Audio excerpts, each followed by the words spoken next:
In a previous video clip, we talked about the circadian reading cycle. But now the question is, what kind of book would we read using this reading method? Well, obviously, this is not what we have in mind. If you're a student of a foreign language, this is going to put you into the area of brain damage. So don't pick up a book like this. When picking or choosing a book to read, the book that you want to read 15 minutes out loud every day, a children's book could be ideal. Why a child's book or a children's storybook? Well, storybooks for children often have simple language. They have mnemonic pictures, that is bright, crazy colors that are easy to remember. Often they deal with the absurd and the bizarre, but the language is simple. So, read a book in your target language, but have a goal. Might not be something this simple. Could be a simple history book. It could be a book about anything that you like, something that you've read before. Don't pick up a new book that you've never seen before and try to attack something new.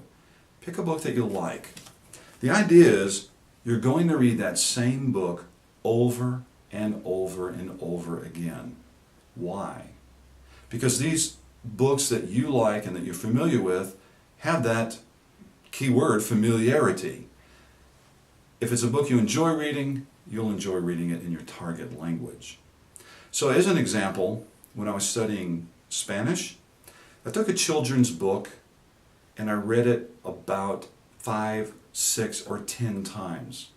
But every time that I read that book, I had an objective.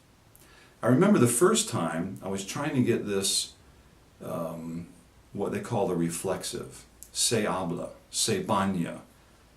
It's something that we don't have in English.